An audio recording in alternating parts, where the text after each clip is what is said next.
Please make sure Unfound's great work continues by supporting this podcast at Patreon, YouTube, or PayPal.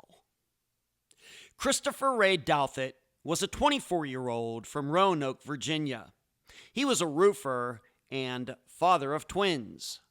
On October 25th, 2013, Christopher was due to meet a female friend at a grocery store at 5 p.m.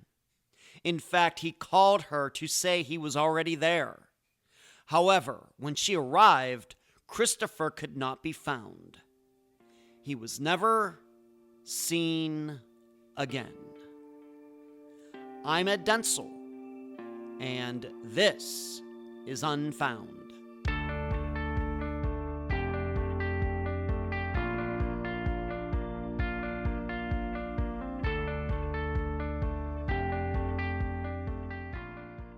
I can assure you that this is a coincidence that 2 weeks in a row, Unfound is covering a disappearance where a missing person says he was somewhere.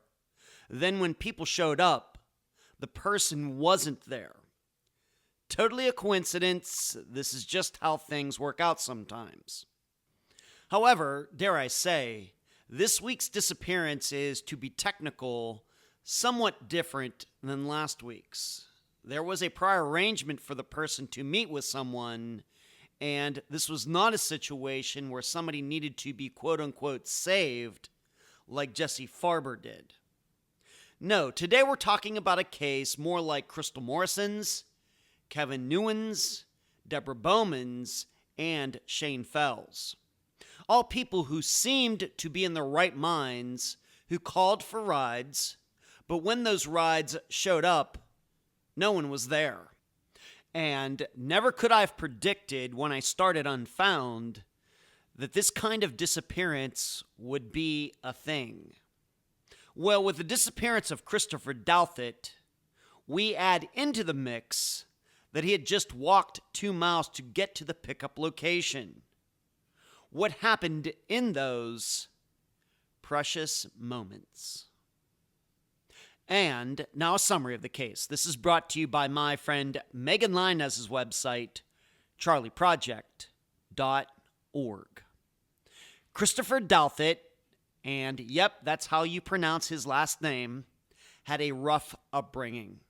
Both he and his brother suffered with an alcoholic father who finally died in 2010. However, they were both close with their mother, who did her best during that time. And Christopher seemed to finally be breaking away from those emotional scars in 2013 when new problems started. In February, he and his pregnant girlfriend were attacked by 2 men who they thought were friends. Then, in August, after the girlfriend gave birth to twins, one of them died.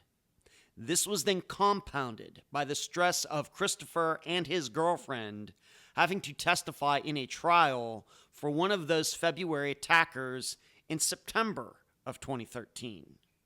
So, on October 25th, 2013, a Friday, with the trial for the second attacker coming up, Christopher got off work and cashed his paycheck. He was then dropped off at a bar in Roanoke at around 4 p.m. An hour from then, Christopher was to walk to the nearby Food Lion to be picked up by a female friend. Around that time of 5 p.m., the two spoke on the phone, with Christopher saying he was already at the Food Lion and that he had seen someone he knew in a truck and would be talking to that person. This friend was not named. When the woman arrived moments later, she didn't see Christopher despite searching the store and parking lot. He did not answer his phone. He was never seen again.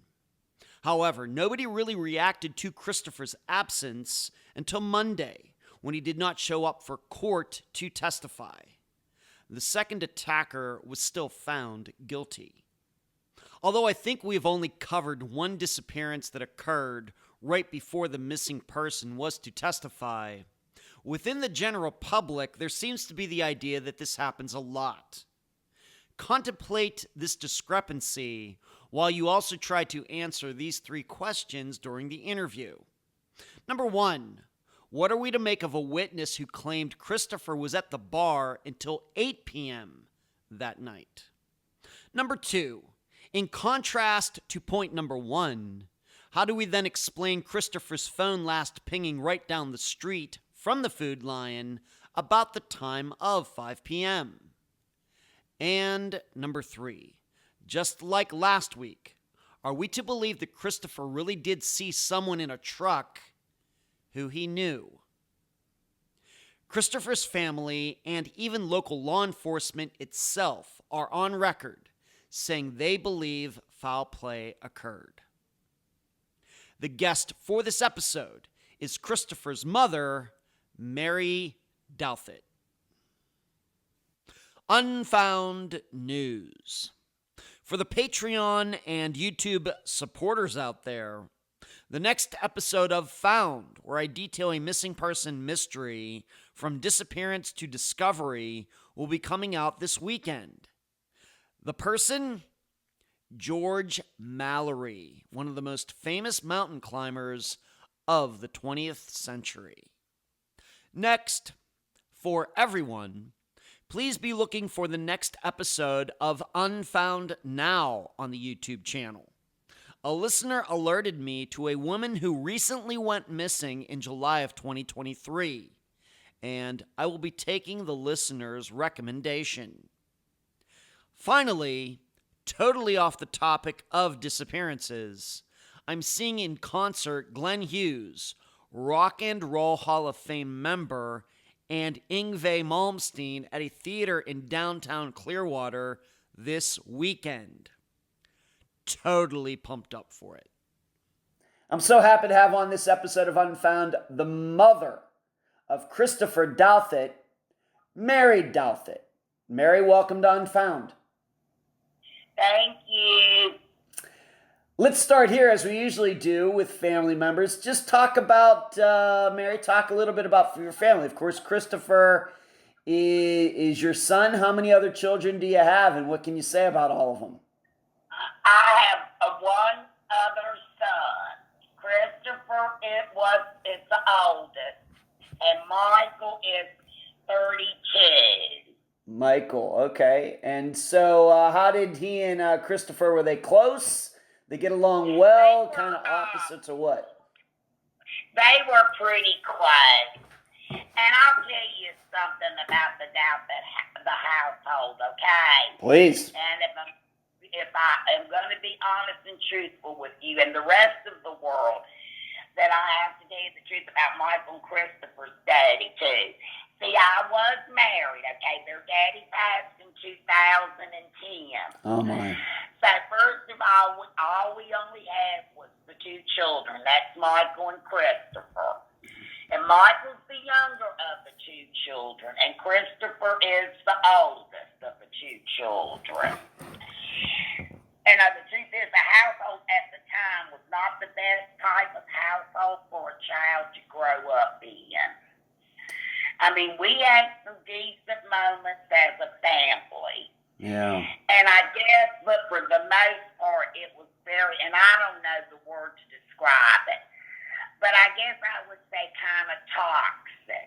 I see. Toxic. Okay. So it was really rocky for my boys growing up. Yeah. And Christopher was bullied in school, and then because he was bullied, he bullied his younger brother Michael, and they were constantly getting in altercations with each other. Oh, my. And I got abused verbally and occasionally physically by my husband. And honestly, I probably needed therapy for all the agonizing abuse I was suffering through, but I never received help until way later on. Yeah. But anyway. What happened? What happened to your husband? How did he die in 2010? He had a heart attack. Oh, my. And plus he was diabetic, okay? And the doctors had been telling him, they said, you really need to watch your weight and watch what you're eating. So that's what happened. Okay.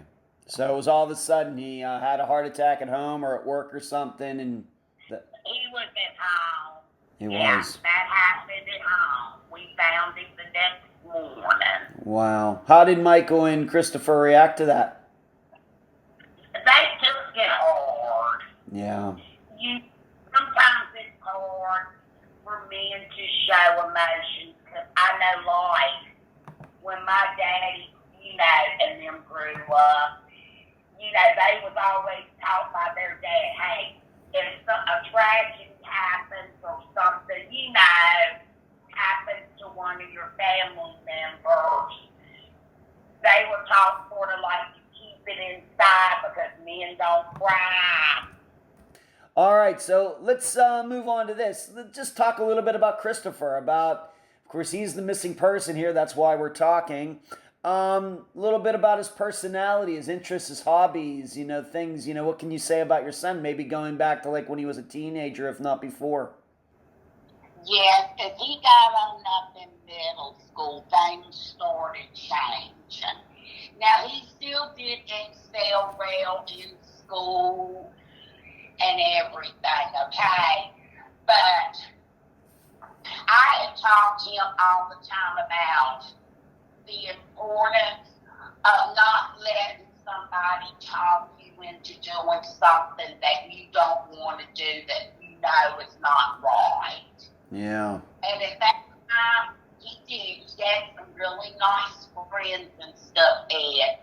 But some of them, I don't know, the word I guess I want to use is a little shaky. Yeah. Okay. Yeah. And it was like some of them that he shouldn't have been hanging out with. Right. But as it went on and stuff, he had, like his moments and stuff. But in the 6th grade, and I go back, I missed the wrong musical instrument. He did join the band. He played the trumpet. Huh. And he really, excelled at that. And then he also played the guitar. He really did good on the guitar too. Okay. All right, so music. So you would say the music was one of his interests then? Oh yeah, he loved music and he loved working on cars and stuff. Okay. Very good. What about high school? Did he graduate high school? What happened? What went on there? He got his GED. He did. He went to 11th grade, but he got to graduate, well, they call it like the year earlier. He got his GED. How did you feel about that? What brought that on? I wanted him to graduate. Well, see, I tell you what brought that on. It wasn't that Christopher was failing in school or anything. There a couple summers for a summer job working and stuff. He worked at a golf country club, okay, and he helped clean on the golf course and stuff like that, okay. We don't know if it was some of the spray that they had to use down there or what. But he got bit by something. We never did know what it was. And one side of his face and his eye had swollen up. Oh, my. So we had to take him to the doctor, and the doctors and stuff confirmed that it was MRSA is what he had. And they put him in the hospital for a couple days because they had to drain it, and keep a check on it. But after that, he had to be, and I can't think of what the name of the medication is, but he had to be on that for a while. Because they said with the type of MRSA that he had, there would be times that it would come back and flare up again on me. That sounds like Lyme disease. Yeah, and with all of that, see, I wanted him to go on, and graduate with his classmates. Yeah. But he went he got his GED and stuff because, you know, he just didn't feel comfortable being around a lot of people when his face and cheek would be swollen up like that. Right.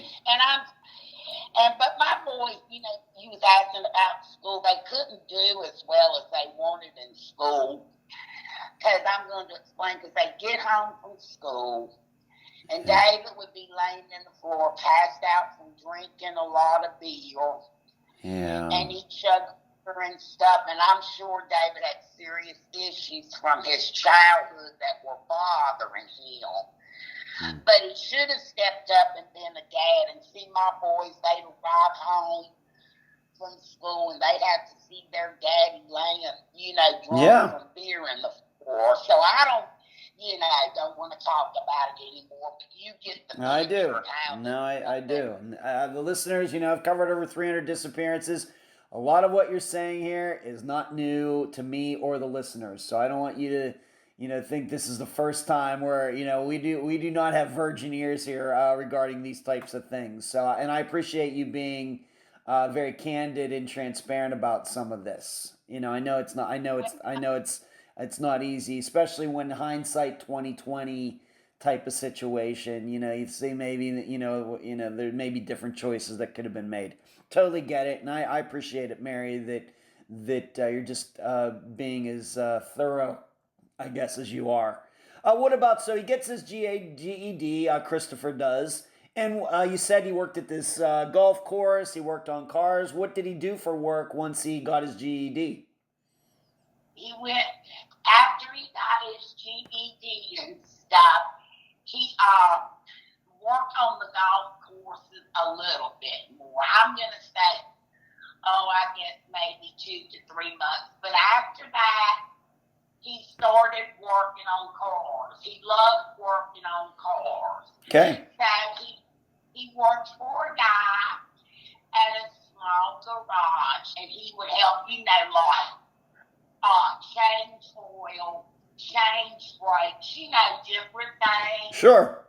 Like replace windshield wipers or whatever. And then also he got into roofing.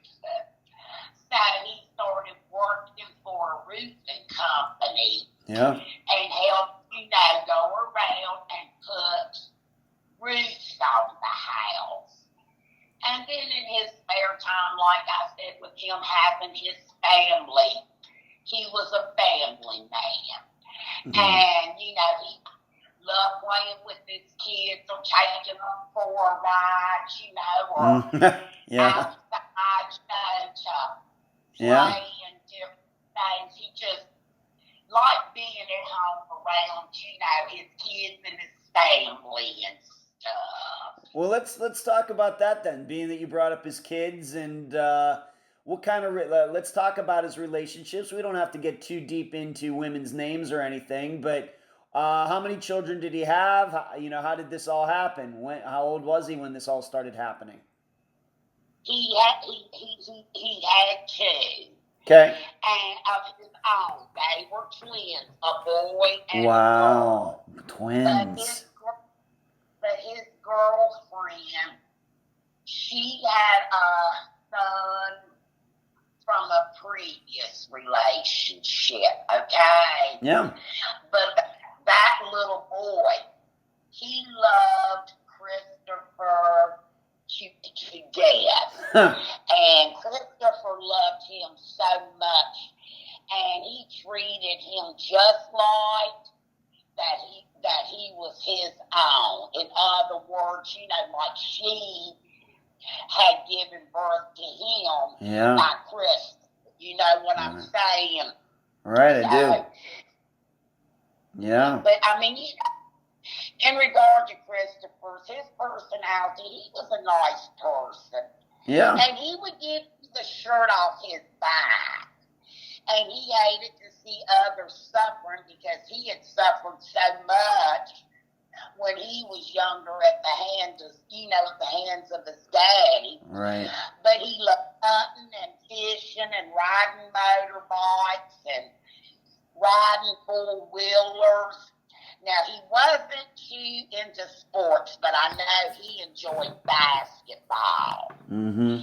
And he liked cars. He loved working on cars. And, you know, his only job he ever did was working, you know, on cars until he became a roofer. Mm-hmm. And that's about the time he went missing.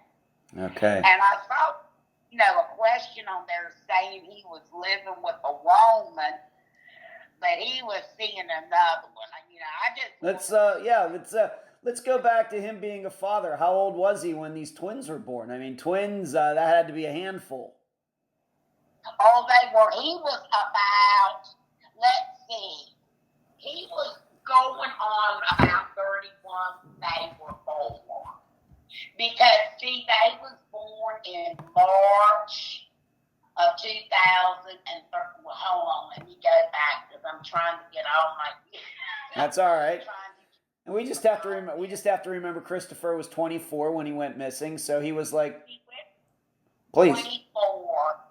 So they was born in March of that year when he went missing. Oh, okay. But still been 24 because he would have turned 24 that January, and they was born in March of that year of 2013. Very good. How did you like the mother of his children? And I should ask, do you get to see his kids? Do you get to see these twins occasionally in these days, or what? No, I don't. My personal feelings, I don't like her. Okay. And I'll tell you, because I've always felt like she had a hand in something happening to Christopher. Okay. And like I tell people ask me, and I'll tell them, it's not because I'm his mom. It's just like I got that gut feeling. Mm-hmm. And you know, they say sometimes when you get them gut feelings and something don't sense or seem right, then it's true. And that's the way I feel. Okay. You know, because of the rocky relationship that they had and everything. And I'm sorry, that's just my gut feeling. And like I've told people, I said, it's not because she was his girlfriend. It's not because I was his mom. I just got that feeling that something, just like when he went missing and stuff. Okay. But the thing about him cheating, and I don't want him to be painted as a cheater. So I really, I guess what we're saying here, Mary, is that, you know, he was in this relationship, but and we'll get into the actual disappearance, you know, the day of his disappearance here in a bit. But you know, he was there was another woman in his life at the time of his disappearance that was not the mother of his children. Right. That's okay. a good point. Yeah. Okay. And see, like he wasn't seeing another while living with another, but Shay him. Now Shay was the mother of his kids. Okay. Okay. And Shay that bitch and had been separated when he went to see Heather. Okay, so you know he wasn't cheating. He wasn't like that. Okay. So I want to make that crystal clear. But Shay was. And see what happened, like I said, the twins, they were born in March, and David, he was named after his granddaddy, okay? Yeah. So the little boy's name was David Ray Douthat Jr., but he only lived until August of that year. Oh. He was about 4 months old. He passed away of SID. Oh, no. He still living, okay? But no, I don't get to see her. And the reason being, a lot of people didn't understand. At the time when all this was happening with Christopher, and I had so much of that going on, you know, I was working. And then I come home and I help take care of my dad because my dad's health was starting to deteriorate to a certain extent. And it was like people didn't understand. And I said, I'm working. I'm trying to take care of my dad. And I love her, but I just don't have all the love and energy I would want to put into trying to help take care of her. Right. I said, right now, I've just got so much on my plate. Right. But anyway, as I heard, Deanna was put into foster care. Okay, now this was a couple years ago. She was finally adopted. Like I said, I'm going by what I was told. She was adopted by a family, and if I'm not mistaken, and if I'm correct on this, I think they had 2 or 3 boys. Wow. And they took her in. I think the mom was a stay-at-home mom. The dad was a professor. But I don't know, like, a professor, you know, at a college, you know, what college or whatever. But they fell in love with her, and she fell in love with them. So they finally adopted her. So one of the twins died in August of 2013, and the girl was adopted by another family. Yes, that's what I was told. Okay, let's move on to. All right, so we have this established for 2013. Christopher going through a very tough situation with his son dying there in August. Of course, not long before Christopher went missing. Let's talk though. I think a major part that we needs to be understood in this disappearance is this break-in that happened in 2013, and who did it? Why was it done? What is your understanding? And Christopher was not alone. He was with, I guess the mother of his children when this happened. What went on? Well, the only thing, and like I said, when this happened, and I think this was in January of that year, if I'm not mistaken, all this happened, before he went missing. Right.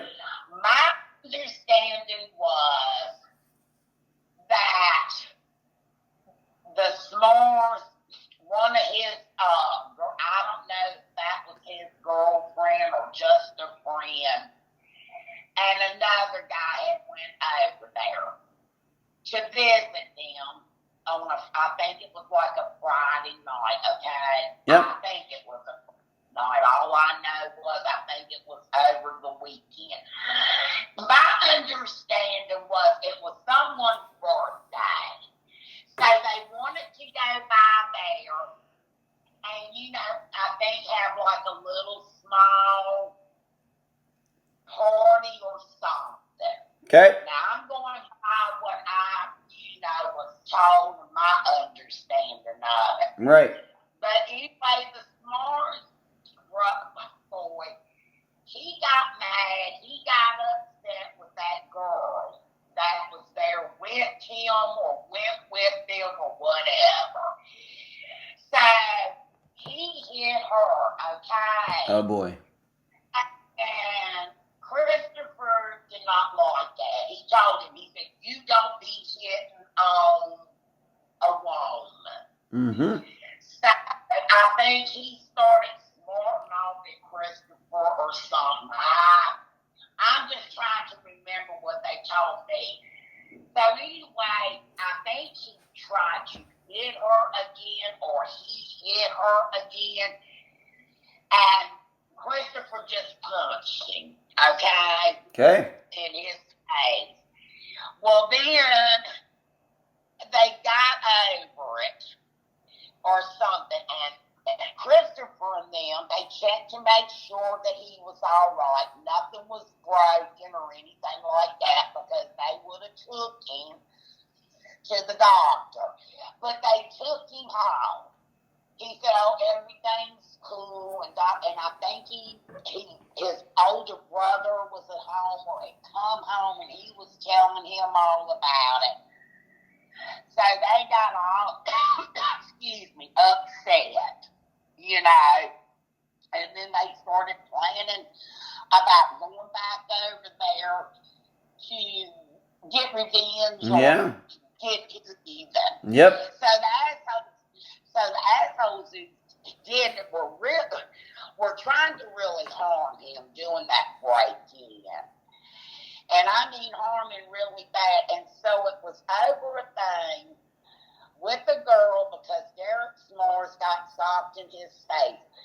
But see, they broke in.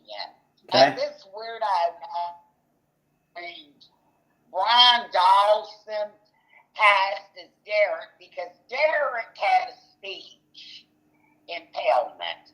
And he pretended to be Derek and mimic Derek's speech impairment. So it was actually Brian Dawson posing as Derek S'mores who broke into the trailer. But I'm just going by and telling you truthfully what I can remember and what I was told. Right. I got you. So what happened during this break-in? I mean, so there was this fight, everybody leaves, and then they come back, and so what happens at the actual break-in? When they came back and broke in, Christopher and Shay was in their bedroom asleep. Mm-hmm. Okay? And he tried, one of the guys, see, Shay was pregnant at the time with the twins. Right. Okay? Right. So they started trying to hit Shay in her stomach. Oh. Well, that's when, Christopher got up and confronted them both. And they was wanting to get into a hitting match, again. Because like Christopher told them, y'all need, whoever y'all are, y'all need to leave because I'm going to call the cops. Who are you? Why are you breaking in here? And why are you hitting my pregnant girlfriend? Yeah. So anyway, I don't know if Christopher finally got a hold of the phone and called the cops or why he was confronting them if Shay called the cops. Okay. But anyway, they got out of there because, somebody had got a hold of the cops.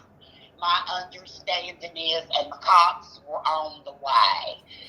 And when, the cops finally got there, Christopher and her, gave them all the information, what had happened, a couple hours before all that. Did these guys get caught? I think they got caught. What happened between the assault and him and Christopher going missing? What was the legal process? Okay, well, what happened was Derek S'mores took the fall for Brian Dawson. Okay. Because remember, buddy, Brian Dawson was posing as Derek S'mores.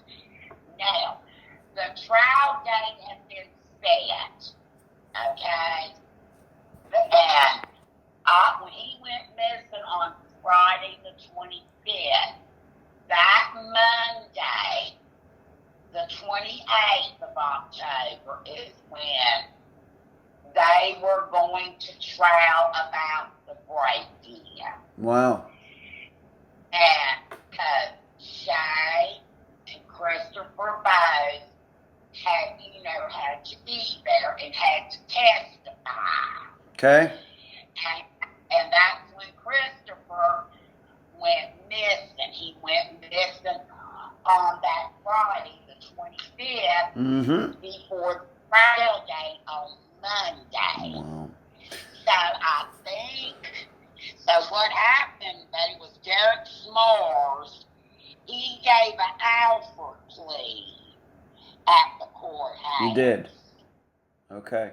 Yeah. In coming up to this trial date, of course, now, the assault happens back in January. The trial's not going to happen till late October.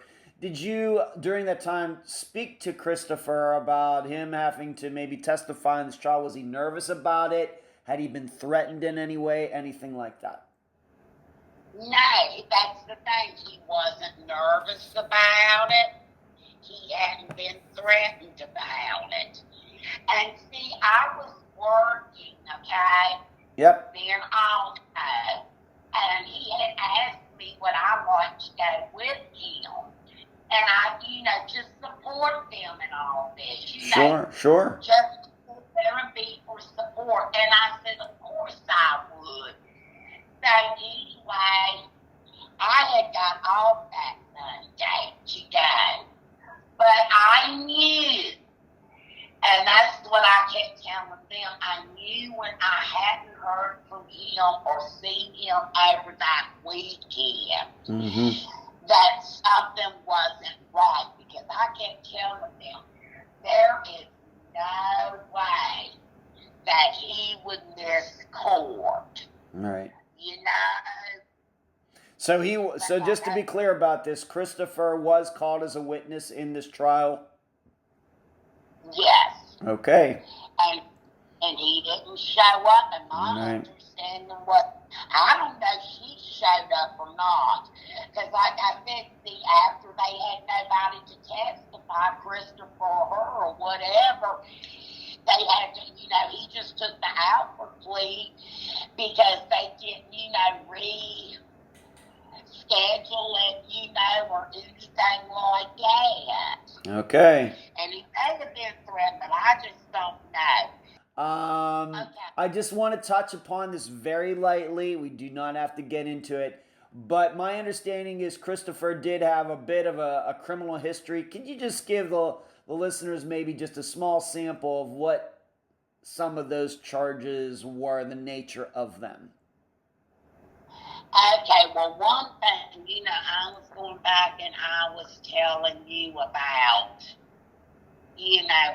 getting sort of mixed up with the wrong people. You did. You said that, yeah, right. At times and everything. Well, somebody had told me, now I don't know, I'm just stating what was told to me, that he had went with some guys on one night or something, and they were trespassing over on somebody's land, farm that they had, and Christopher had shot a horse and killed it. Oh, my. I'm going by what was told to me. All right. But I personally, I never heard anything about it. I never knew, anything about it. Okay. And I'm like, sure, somewhere along the line, even if it didn't come from Christopher, I would have heard about it from somewhere. Yeah. Because Franklin ain't all that small, say to speak, where a lot of people don't know. You know what I'm saying? What's going on in different areas and, communities. And yeah, I do. like that, so. I do. Did Christopher ever spend any time in jail for that or anything else? Not as I know of, no. Okay. All right. What about once again? Just touch upon this very lightly. Did he have any addictions? Any drugs? You had said how his father had gotten both of the sons into smoking marijuana very early on in their lives, but anything other than that? He was in, to a little bit of pot. Yeah. And Shay, see, this is what it breaks my heart too, because she was into heroin, is what I understand. Oh my. Okay. And she was Christopher into trouble, and because she would have him go and get it for her. Okay. And I don't know, I've never understood, why he did it or anything. No. I guess blind by love, but then towards the end, that's what hurts the most, because he had turned his life around. You know what I'm saying?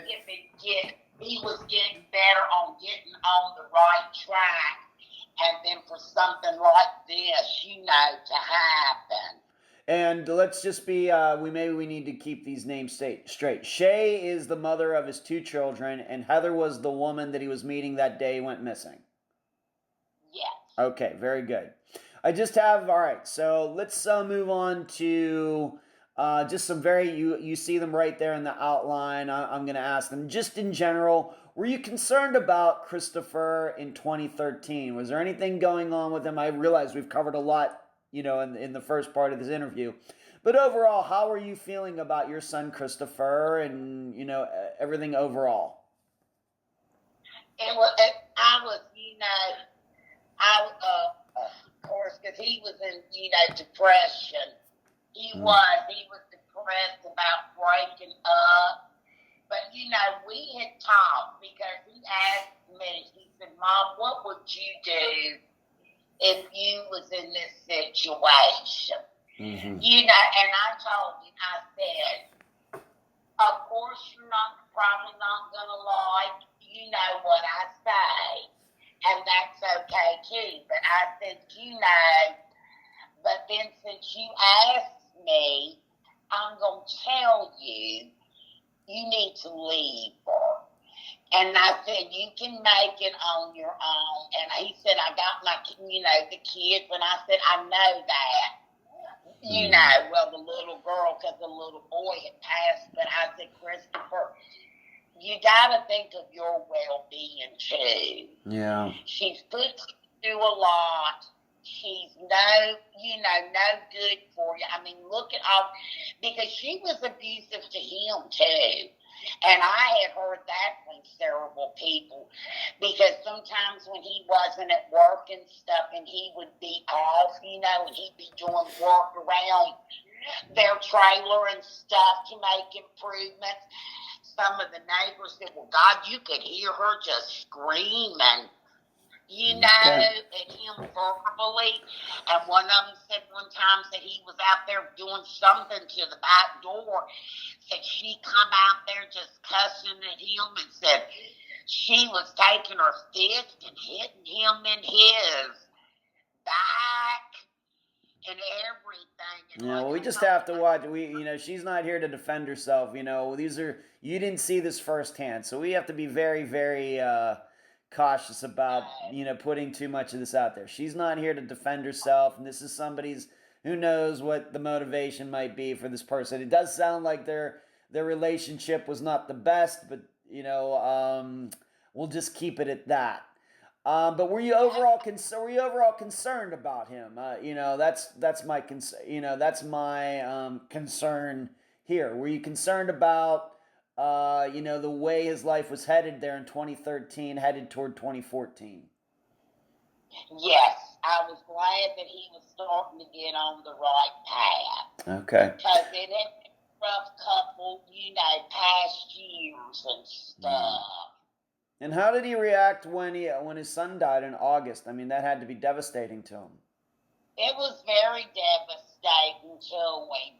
It really was. I mean, it's something you never get over completely. Right. But see, I think that's when he started to go a lot into feeling depressed, Yeah, I think that's understandable.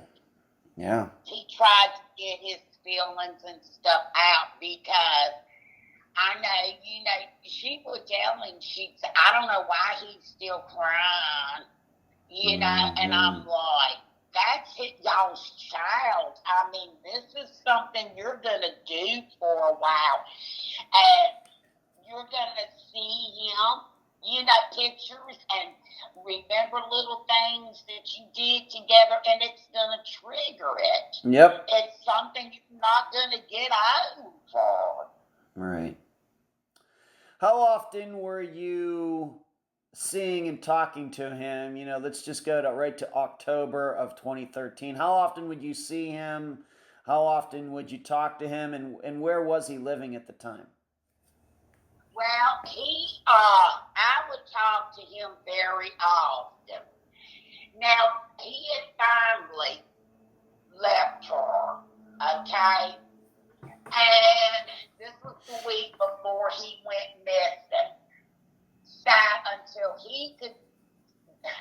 get enough money saved up to get his own place, he came and stayed with me and my father that week. Okay. And how did that go? Went great. Did it? Because he seemed to be more at ease. He seemed to be more, of himself and smiling and talking, just as the saying goes, the old Christopher that I remember. Mm-hmm. And I would see him very, very often, almost every day, and he would stay with his brother Michael at Michael's place. Okay.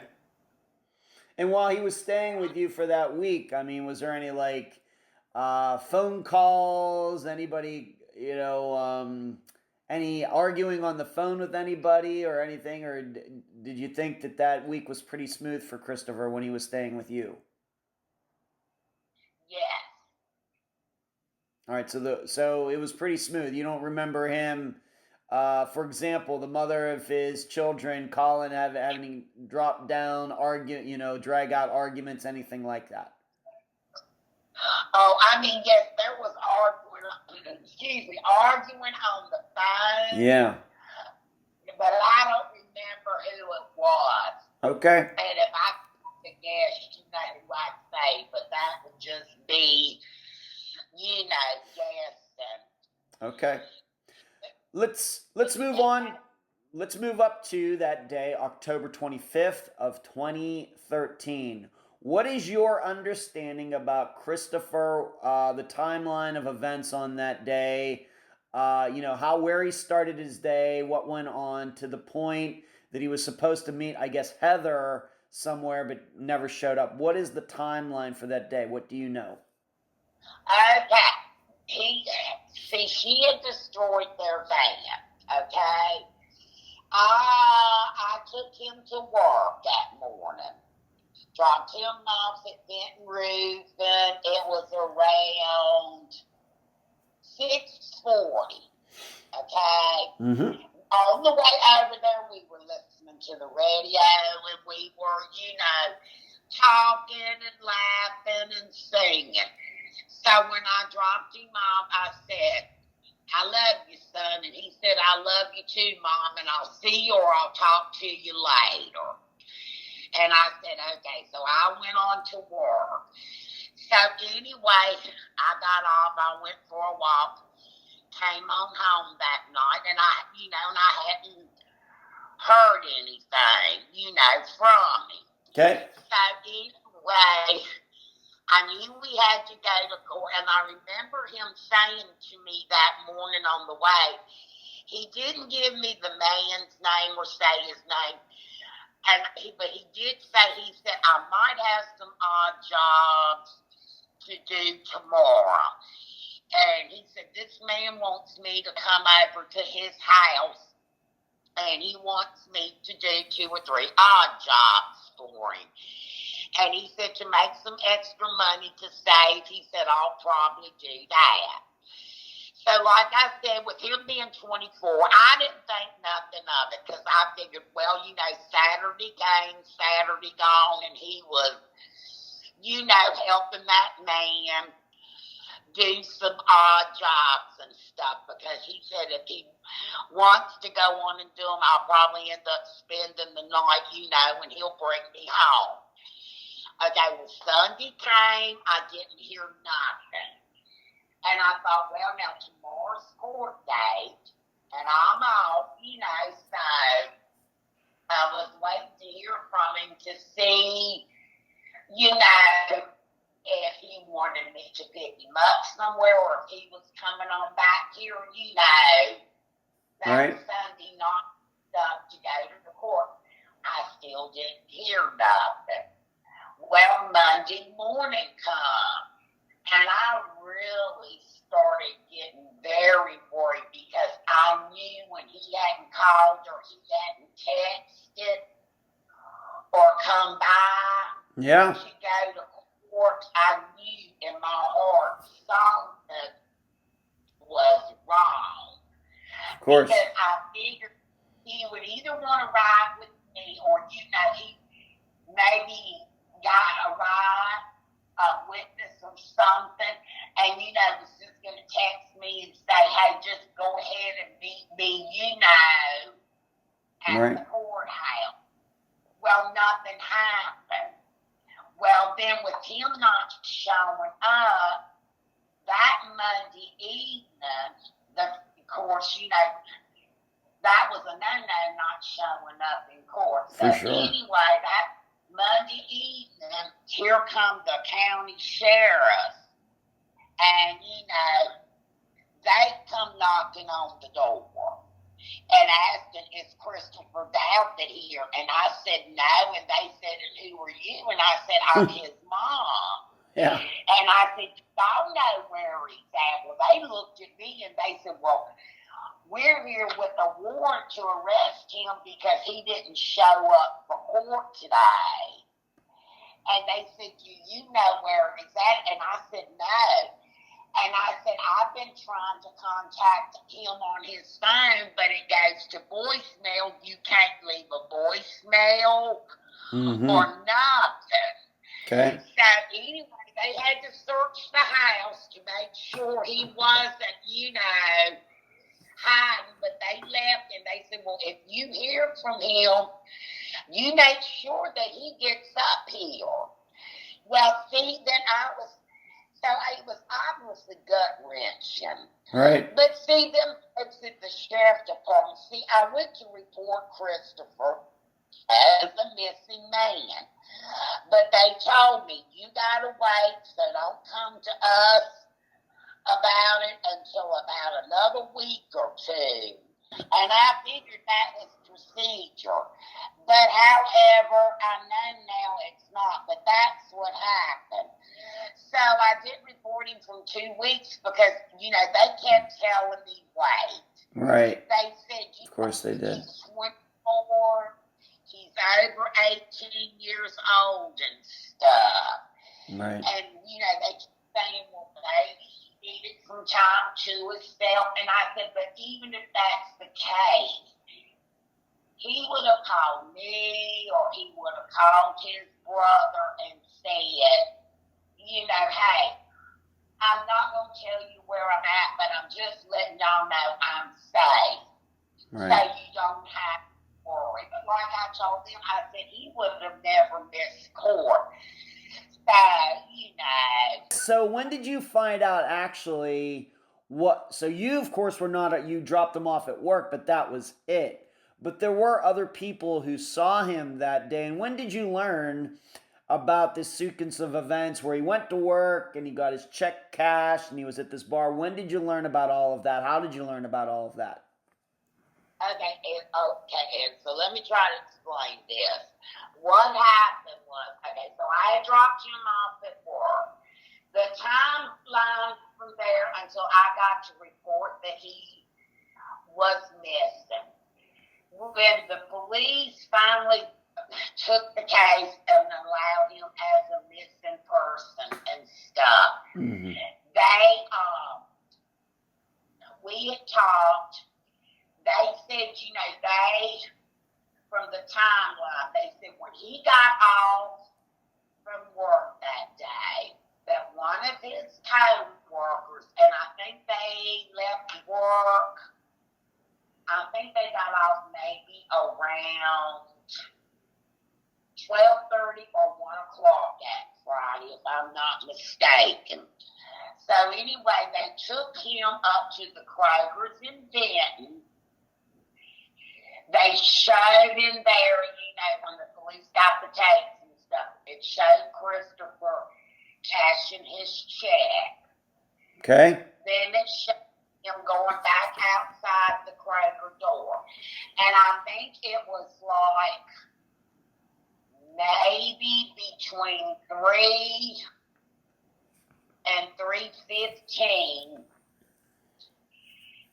the co-worker he was with, he asked him something about where he liked to go have a couple beers or something, and he told him that he had some stuff he needed to do.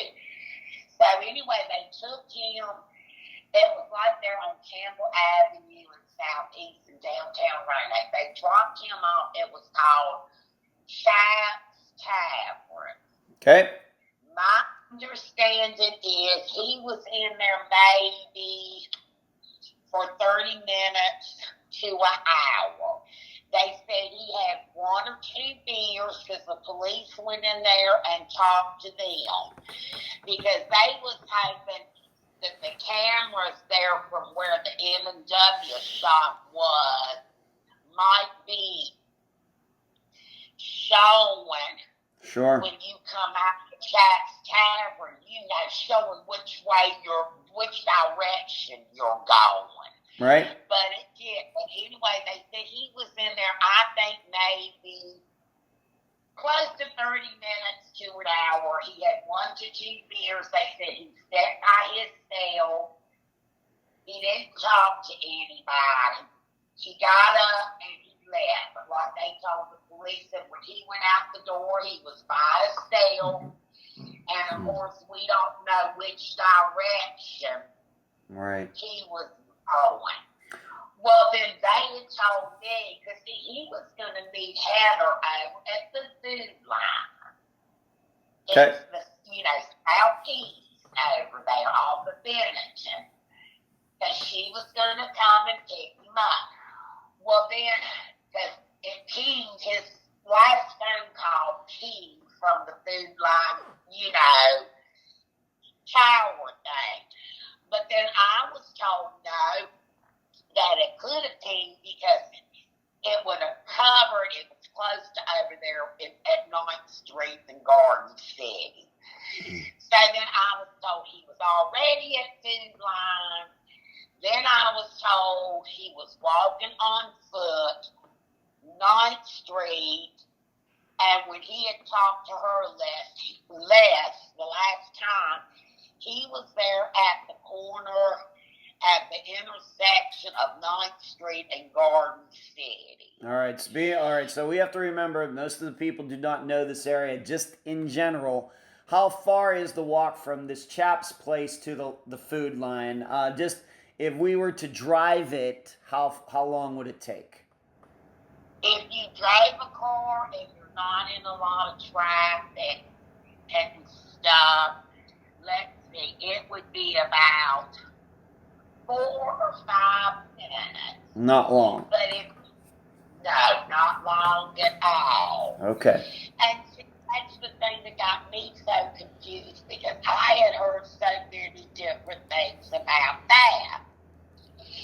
And the last call they said he made. We'll get it. We'll get into this. We'll get into the last call. I'll ask you about that a little bit later. All right. So just to sum this up, so he goes to work afterwards. He gets his check cashed, and then he's at this bar, seemingly by himself, sitting there alone. I just have to ask you: is this a bar that he often went to? Your understanding is it a common hangout for him or not? No, that was the first time he ever went to that one. Okay. The first time. All right. And that's so confusing too. Okay. That's what All right. Now, so just to also set this up, so then he was supposed to meet Heather over at this food line at a particular time then. Yes. All right. And he didn't show up. No. Okay. That's correct, but Okay, and he never showed up. So let me ask you some questions then about that. Did, to your knowledge, of course you were not there, but did Heather make any attempt to call him? Did she look around for him like in the food line, if his phone was, went dead or something? What did she do when he didn't show up? yes, she did. Okay. What I was going to tell you, see, that's what I'm talking about. Last call he made was around 5. And he called her, and this is what my understanding was. I'm over here at the food line. I'm going to be out front, waiting on you. And she said, okay, I'm on my way. I'm about 10 or 15 minutes, away. Okay, I'll be right here. And see, this is why everything's just so confusing because, you hear one thing and then it's, something else. But yeah, she sure did. And she even went to neighboring businesses searching and searching. And searching to no avail at all, Ed. But she did also, not only did she do that, she took her phone and dialed his number back. Mm-hmm. And she said that it went straight to voicemail. You couldn't leave no message. He never picked it up. And she figured, well, I can't, I'm going through here trying to find him. And, like you said, looking, to see if he dropped his phone or anything. Right. But she went there, I think she said maybe at least 15 or 20 minutes. And she said she would dial again and it would go same thing. And she said, well, I thought if he was right around here, somewhere in this vicinity, if his phone wasn't dead, he would see my name and number, had tried to call him, so he would at least text me back. But she said after 30 minutes, nothing. So that was the end of it, that. So what you're saying is that, so in contrast to her being at the food line and waiting for him to show up, what she believed was that actually he did make it from Chaps to the food line, and he was actually waiting for her. That's what I was told. Okay, so this is not a situation where she's hanging out waiting for him to walk from the bar. Instead, seemingly, he actually made it to the food line and is waiting for her to show up. And that's what I was told. Okay. All right. Let me ask you this question. Is there, to your knowledge, and by the way, I should ask you, have you ever spoken to Heather one-on-one about this? I have. And she's an honest person. And even the detectives talked to her, too.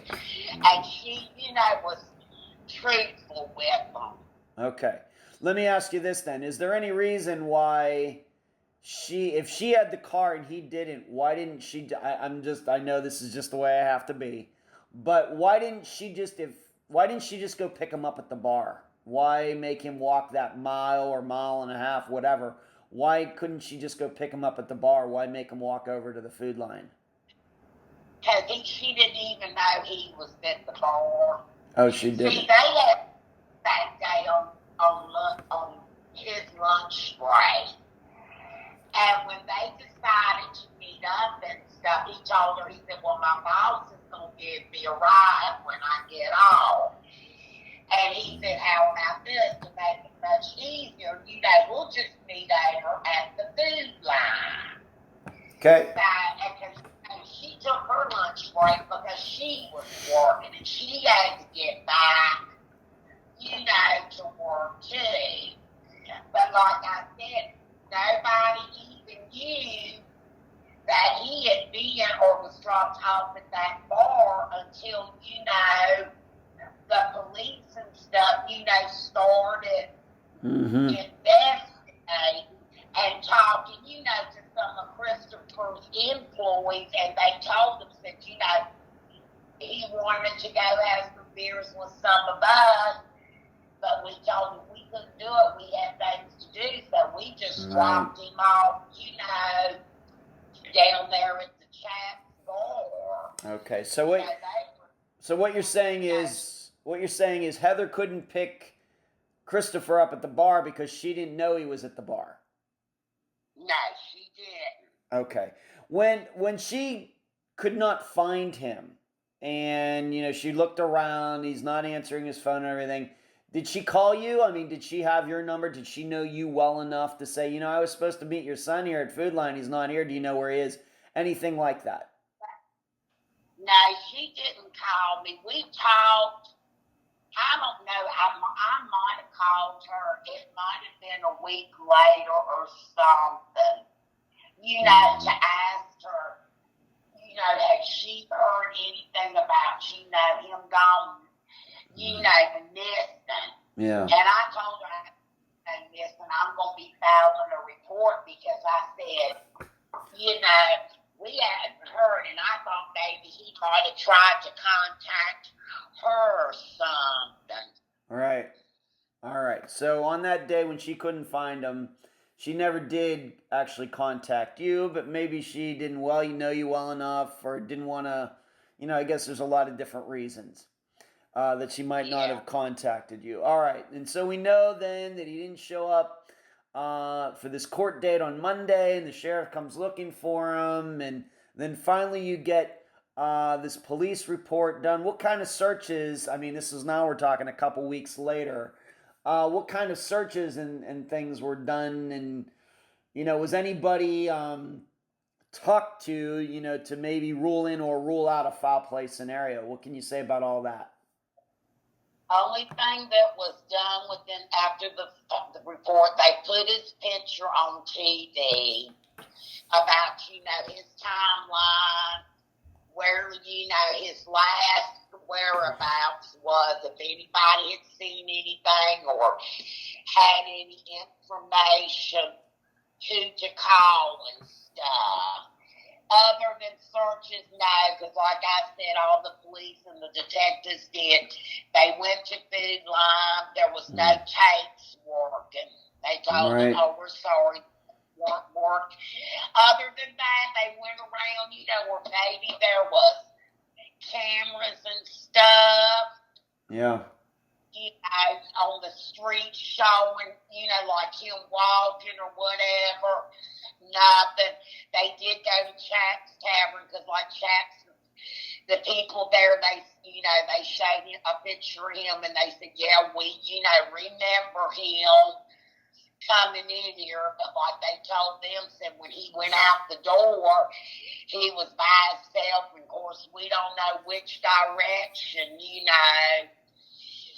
went. Okay. And I said employees are really, I didn't mean Christopher's employees, I mean his co-workers. Sure. All right, so we have the situation where he's supposed to show up at Food Line. Seemingly, I mean, if we're to believe what he said during the phone, we're going to get a little deeper into that in a moment. But he's there, and then when she shows up, he's not there.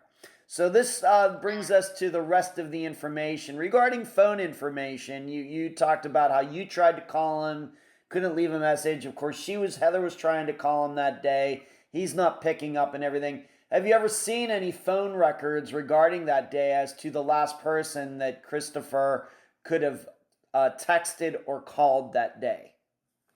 No, I haven't they haven't shown me anything.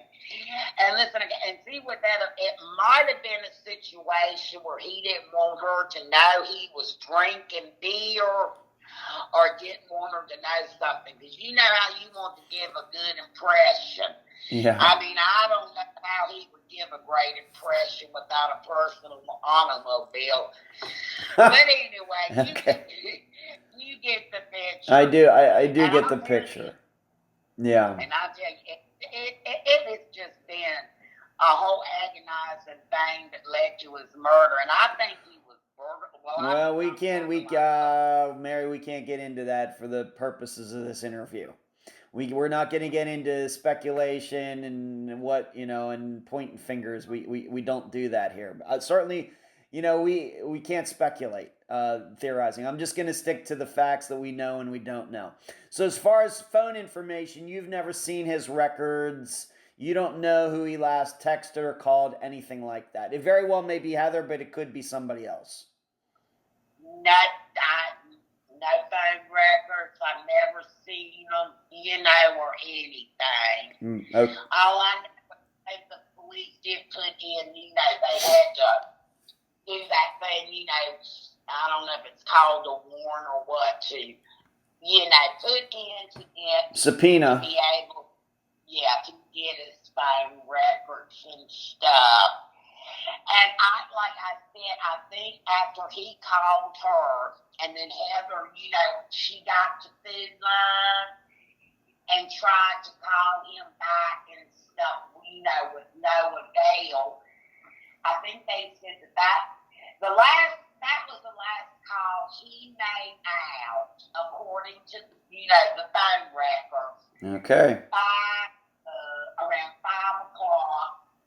And the last call he received, like I said, was from her, trying to see where he was at. Yeah.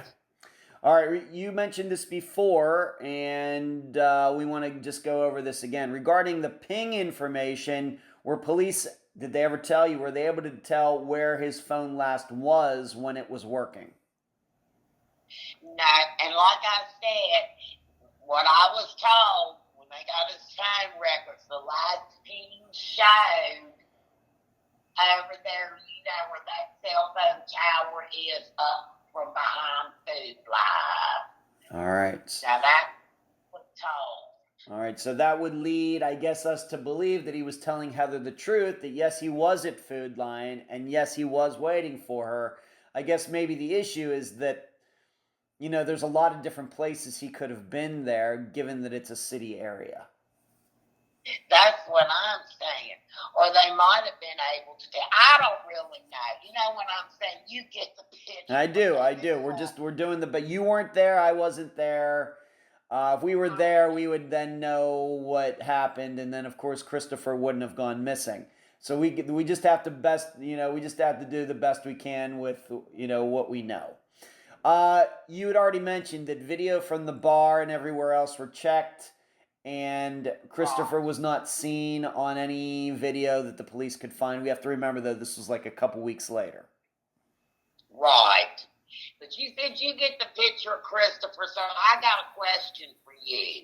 What do you think the picture of my missing son, Christopher, is, Ed? I don't do any theorizing or speculation on these interviews publicly. All right.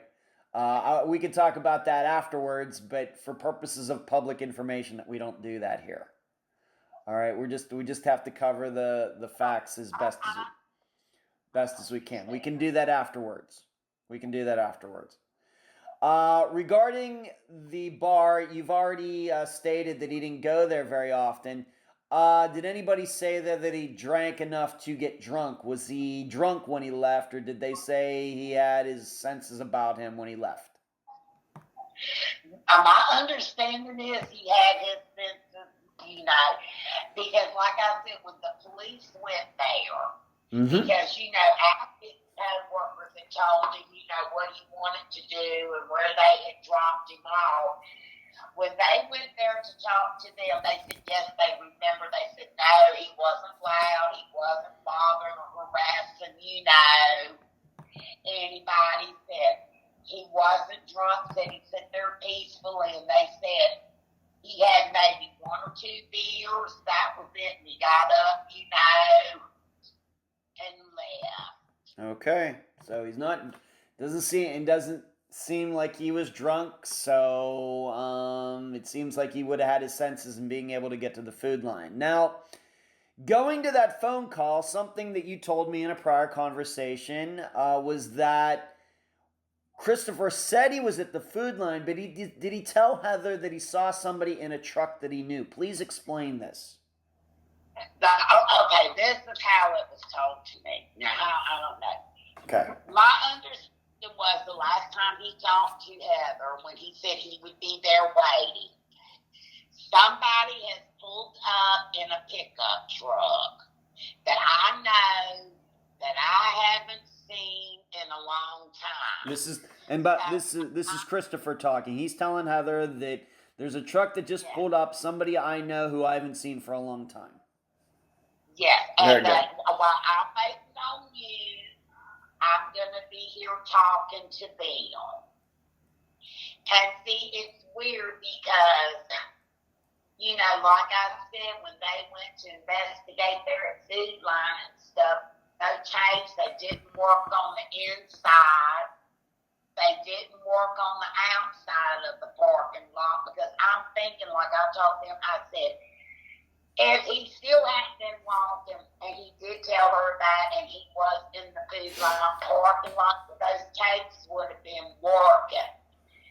And also, on the outside, at least if they could have seen him standing, you know what I'm saying, standing there at the truck. Yep. And they get ready to pull off or something, at least got the front or the rear end license plate. Right. I think that would have helped because all they would have had to done was call DMV, and it would have said, who the truck was registered to. That's right. But just so we're clear on this, is this something that Heather told you, or is this something that somebody else told you about Christopher allegedly seeing a person in a truck that he knew? How did you find this out? Heather. Heather. And I'll say, when the police had talked, to her too. Because they had talked to her, since she was gonna pick him up and stuff. And, so the same thing, she told them. So this came from Heather. Okay, so seemingly, if he's telling the truth, he's there, he sees somebody in a truck, but then when Heather shows up, I guess just minutes later, he's not there. And in addition, maybe this is very important, whoever was in this truck has never come forward to say, yeah, that was me. No, because they don't know who it could have been. Right. That's another strange part of the mystery, because all we know is, it was a truck. Mm-hmm. We don't know what color, what make, what model, anything. Right. And I don't know, and like I told them, and I just sort of feel like in my heart, to me, and I'm just putting it out here, I think all this was a setup. And I feel like, like I had told the police and stuff before, they knew court date was coming up that Monday. They knew that he didn't work on the weekends, okay? Mm-hmm. So my thought was, and I told them, I said, I believe in my heart it was a setup. It was somebody that wanted to harm him in some kind of way. And they knew, hey, if we don't do this on a Friday, we're not going to be able to. And that might sound harsh and stuff, but those have always been sort of like my process and thoughts on it, because it was somebody that did not want him to show up and be in court. Okay. And that's, that's the way I've always, felt about it. Okay. All right. I got you. Let's move on to this, though. Once again, just in my reading of this, there does seem to be a little bit of a discrepancy regarding the timeline. Maybe you can resolve it. Maybe you're confused by it as well. It has to deal with him he was supposed to meet Heather at, let's say, 5 o'clock. But there are stories out there that are accepted to be fact that he was at this bar, Chaps, to as late as 8 p.m. Can you resolve any of this? Where did that come from? Do you even know that this information is out there? Not that till 8 o'clock. Because like I said, mm-hmm. and that they said, some of his co-workers had dropped him off at Chat. And if I'm not mistaken, it had to be around 3. Mm-hmm. But they said he in there that long because he only had 1 or 2 beers to drink, and then that when he got up and left, and I figured, okay, well, he's leaving, because he knew, he had plans with her right. at what time, but I think that was probably just some foolish individual in the bar who had a bad recollection of the time. But like I said, I'm just going by the timeline of everything, that I was told, when the police and stuff started their investigation. Right. All right, so you are not aware, so we don't know what to make because it's, anybody anybody listening that maybe is going to read a couple articles that have been written about Christopher's disappearance, they're going to see that somebody at the bar, people at the bar claimed that he could have been there. Police got information saying that he could have been at the bar to as late as 8 o'clock that night. And I've heard that, but I think someone with a faulty recollection might have just said that. Okay. Because, like I said, I'm just going by what I was told. I know you are. I know you are. I just wanted to make sure everybody understood that there is something out there, some sort of discrepancy. Certainly somebody could have gotten something wrong, or maybe somebody's lying. That'll be up for the audience to determine. But what did happen in this trial? You said that even though Christopher didn't show up, that this person took a plea regarding this attack and everything anyway. Yes. Okay. Was Christopher due to be going to court for anything else regarding his child or anything else? After this was over, he had just made up his mind that, after he had left Shay and stuff, he was going to go to get full custody of his daughter. Mm-hmm. All right, so what we're saying is this trial, this court date and everything that he was supposed to go to had nothing to do with that and had everything to do with this attack that had happened in January of 2013. Yes. Okay, very good. But this person still, do you know if this person went to jail for a little while, a long while? Do you remember? I think they went to jail for a little while. It wasn't a long time. Okay. How hard has this been, Mary? The last, we're coming up on 10 years now. How long has this been? How hard has this been? And, maybe I should ask you this. How has your other son, Michael, handled all this? Well, I'm telling you, I feel it's agonizing. It really is. It's very agonizing. It's coming up on 10 years. I have no closure. I feel like I'm just where I was when it happened, if that makes any sense. It does. It's just the first day that this happened.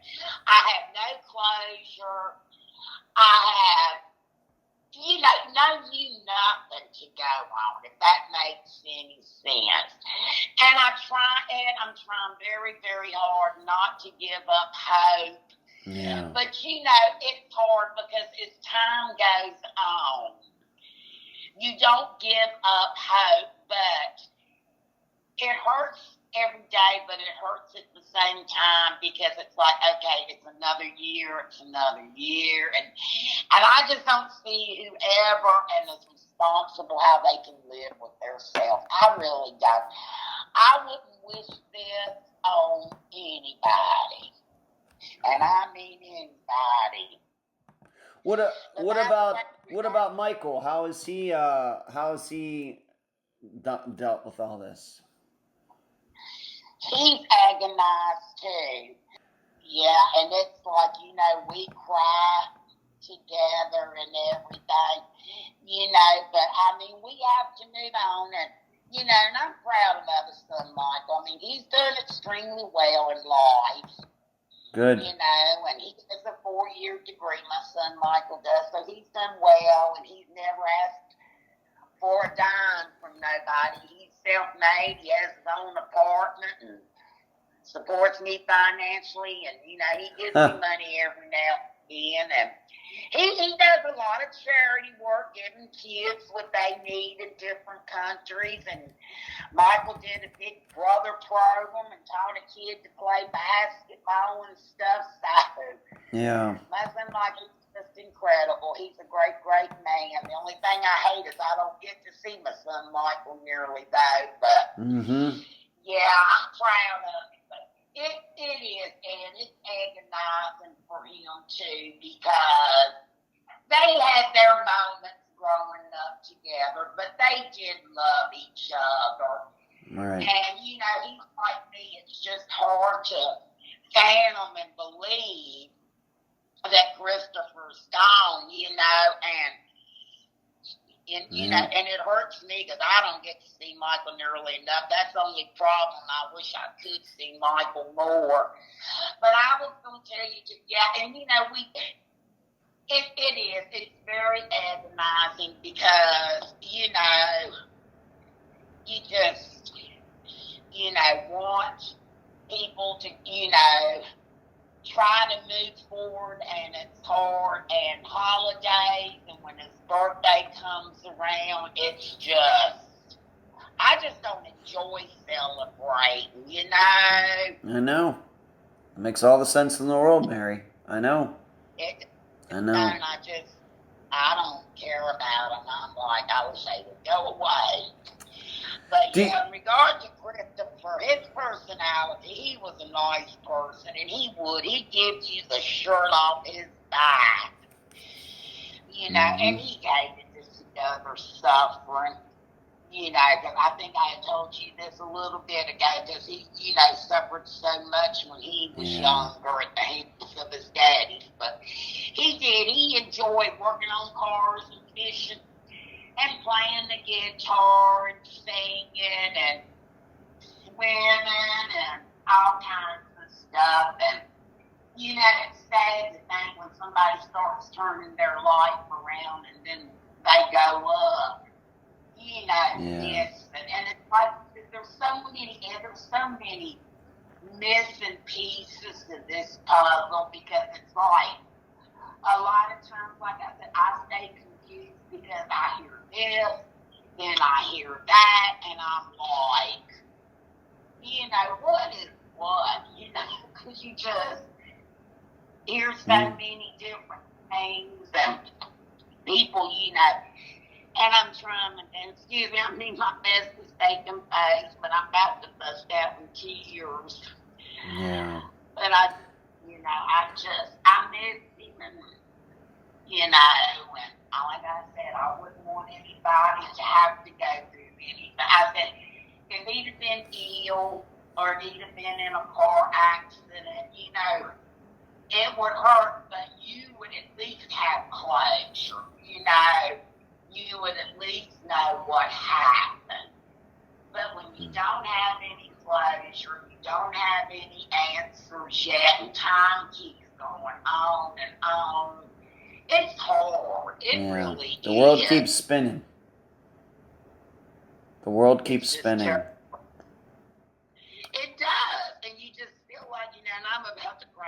Can we go ahead and wrap it up? Yes, I understand. Why don't you give out your Facebook page, any other places you are on the internet that people can find you and information about Christopher's disappearance? Why don't you give that out right now? I know you have a Facebook page.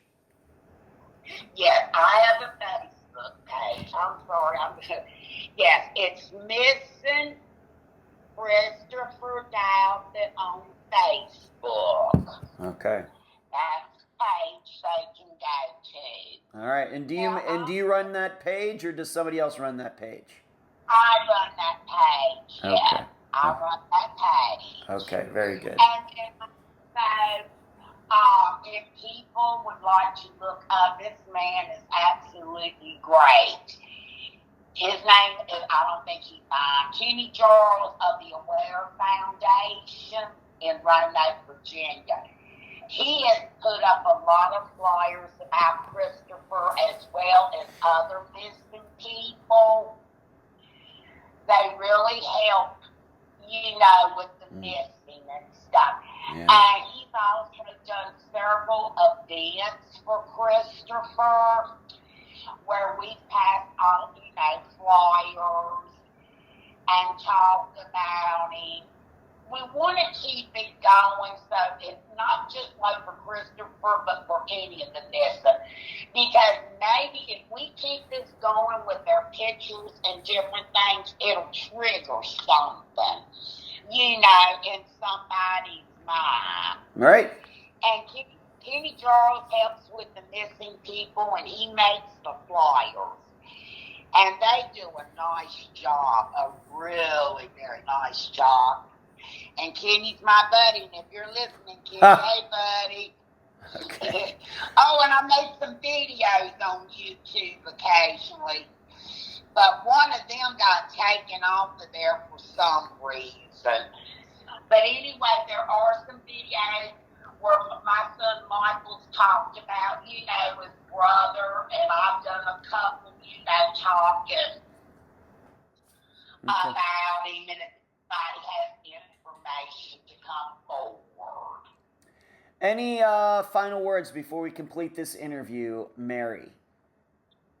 All I want to say is to people out there, wherever you're at, you've heard anything, if you know anything, and it could be something that's so tiny and so small that you might think would not help, but go ahead and call.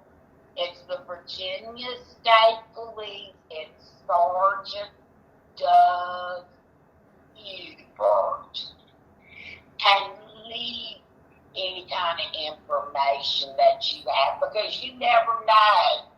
It might be something that would help get this case solved. Right. Mary, thank you for being on this episode of Unfound. Thank you so much. You're very welcome. And that was my September 10th, 2023 interview with Mary Douthat, mother of Christopher Douthat. And once again, yes, that is how you pronounce that last name. I thank her for appearing on this episode, and yes, she is just as much the character as you heard in the interview. I like her a lot. As all of you have already probably predicted, I've made a map and route analysis video for this episode. Please find it on Unfound's YouTube channel. So, what to think? First, the trial angle. We have to recognize that Christopher's disappearance did not change the course of the trials, the convictions, or the sentencings at all. Everything went as it should. In addition, the mother of Christopher's children, Shay, did not go missing.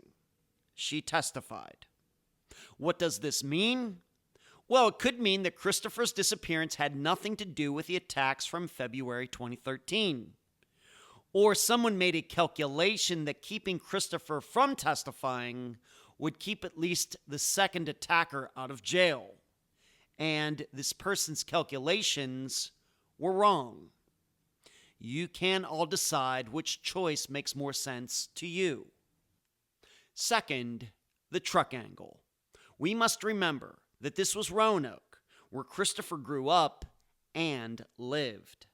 So we shouldn't be too surprised that he might see someone he knew at the Food Lion. The issue is that what are the odds that this person would then take Christopher somewhere and cause his disappearance? To add to this, I heard nothing from Mary about Christopher calling or texting anyone who would have known Christopher was at the Food Lion that day. The only person Christopher planned to meet was that woman. So what do all of you make of this? Third, the bar angle. We cannot ignore that even though Mary did not seem to know about it, there is a report on the Charley Project and elsewhere that Christopher was still at the bar at 8 p.m. This would then lead us to believe Christopher never had any intention of meeting his friend and that he lied to her about being at the Food Lion and seeing that truck. And probably something else was on his mind that day that he could not mention to her. The counter to this is witnesses are often not reliable, that the witness could be thinking of a different date. that the person wasn't Christopher who was in the bar at 8 p.m. Lots of possibilities. And I should add one more angle. There was a river between the bar and the Food Lion. But to hear my explanation and analysis of that, you will have to watch the map and route analysis video on YouTube. So for all of this, what do you make of it?